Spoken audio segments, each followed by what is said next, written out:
Nosso tema de hoje é sobre trauma raquimedular.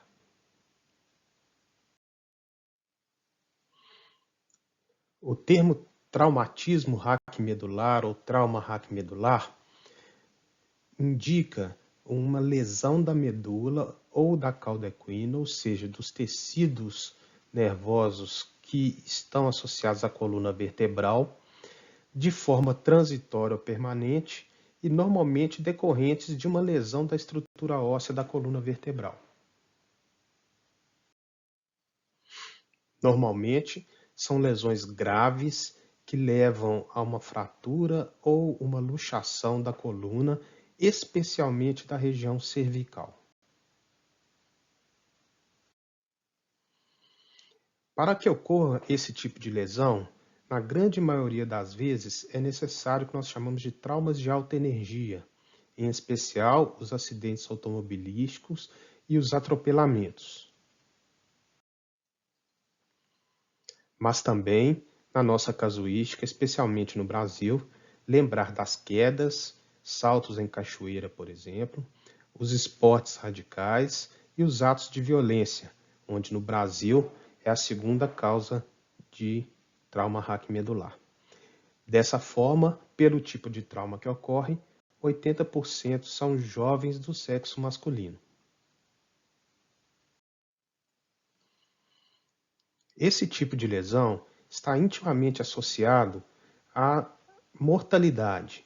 Como são traumas de alta energia, normalmente nós temos lesões associadas graves e muitos desses pacientes morrem antes mesmo de chegar ao atendimento médico, sendo que 5 a 16% apenas da mortalidade ocorre na fase aguda no atendimento hospitalar. E isso é extremamente relacionado com a conduta inicial de atendimento a esse tipo de paciente politraumatizado. Por isso, é extremamente importante suspeitar desse tipo de lesão. Muitas vezes nós estamos diante de um paciente inconsciente sem qualquer informação sobre sintomas ou sobre história do trauma. Portanto, nós devemos suspeitar em casos de trauma de alta energia, presença de múltiplas fraturas, num paciente inconsciente ou paciente consciente que apresenta sintomas de dor na topografia da coluna vertebral, sintomas de dormência ou formigamento e perda de força e movimento.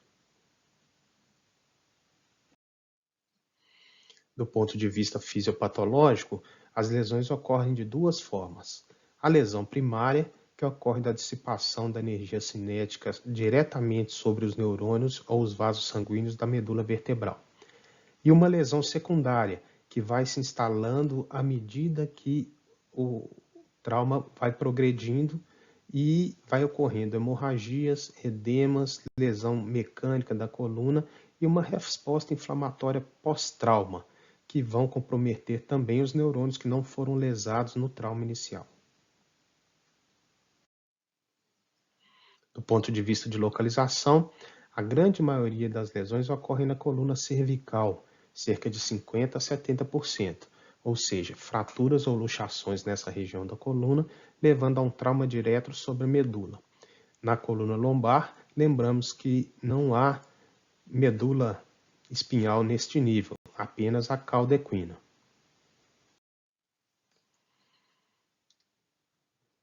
O tratamento inicial, a abordagem inicial, é feita pelo programa do ATLS, que é um cronograma de atendimento nos pacientes, que é dividido em A, B, C, D e E, sendo delineado de acordo com as prioridades de atendimento.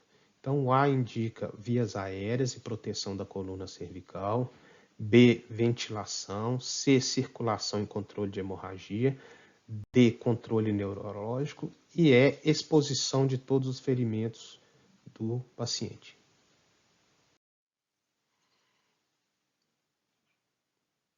Lembra, então, que qualquer atendimento dos politraumatizados, o ATLS ele prioriza a vida. Somente depois do controle da vida é que vamos tratando dos sistemas especificamente. Mas a proteção da coluna vertebral ela é feita como prioridade no atendimento do ATLS. Feito então a suspeição, nós partimos para o exame físico, que é baseado principalmente no exame neurológico. Primeiro a inspeção e palpação, a avaliação da motricidade, da sensibilidade, dos reflexos e das alterações autonômicas.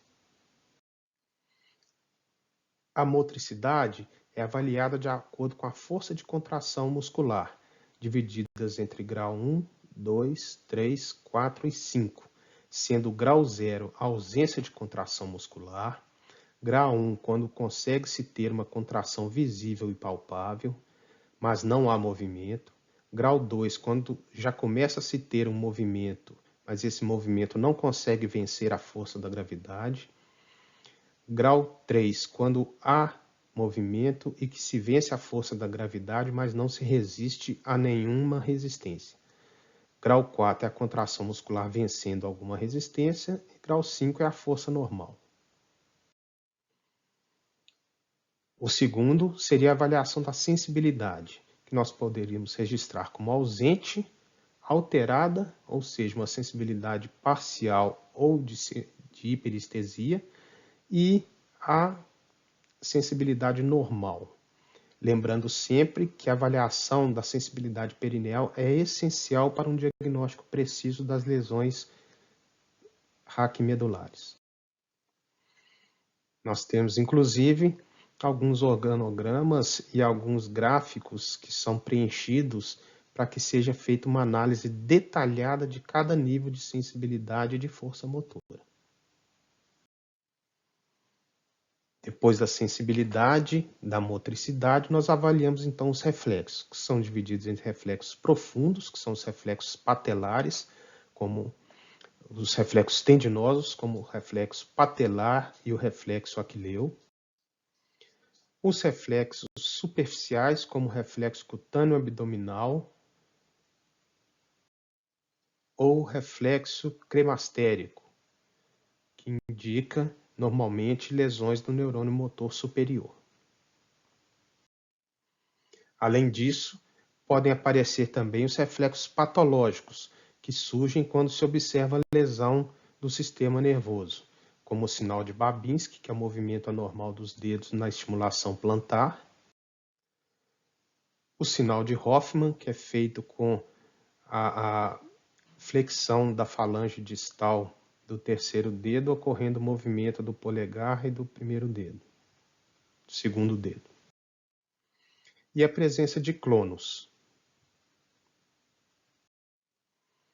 Lembrando, então, que o exame perineal é de extrema importância, pois a preservação da sensibilidade perineal ou da força motora retal indica continuidade estrutural parcial da medula, dos tratos longos da substância branca e indicam um melhor prognóstico. Temos também os reflexos neurovegetativos, como o reflexo bulbo-cavernoso e o reflexo perineal, que mostram a continuidade das raízes sacrais, ou seja, quando se está num choque medular ou se é uma lesão completa, como nós iremos ver mais adiante. Feito então o exame físico, nós vamos definir se esse trauma raquimedular ele seria da medula ou das raízes ou caldequina, ou seja, iria causar uma lesão do neurônio motor superior ou do neurônio motor inferior. A lesão medular ela é caracterizada por uma paralisia espástica, hipertonia, hiperreflexia e presença dos reflexos patológicos, como sinal de Babinski e sinal de Hoffman e a presença do clonus. Já nas lesões da caldequina ou lesões radiculares, observa-se o contrário, uma paralisia flácida, com hipotonia e hiporreflexia abaixo do nível acometido. E vamos definir também nesse momento se estamos diante de uma lesão completa, em que não se observa nenhuma função motora ou sensitiva abaixo do nível do trauma, ou se é uma lesão incompleta, quando algum grau de função neurológica existe abaixo do nível da lesão.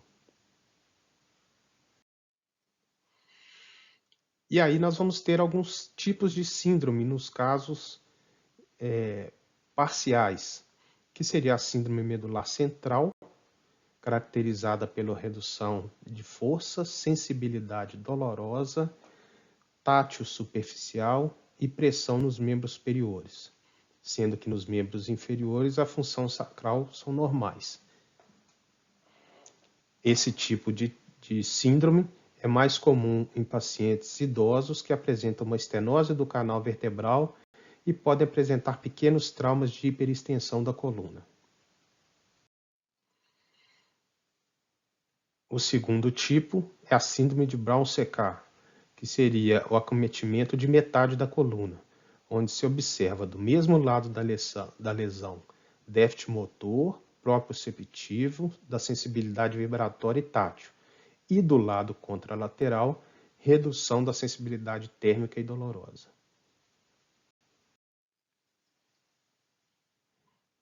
O terceiro tipo de síndromes medulares incompletas ou parciais seria a síndrome medular anterior, que eu tenho uma predominância do déficit motor com preservação da propriocepção.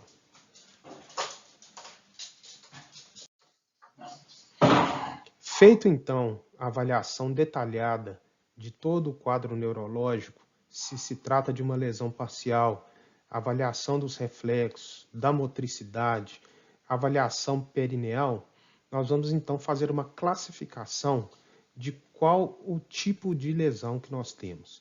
Isso é extremamente importante, principalmente do ponto de vista de prognóstico e tratamento.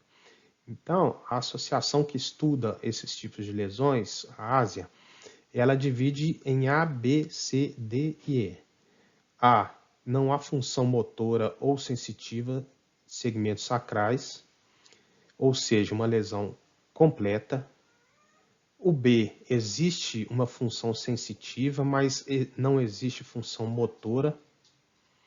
C, existe função sensitiva e motora, mas a maioria dos músculos tem força abaixo de M3.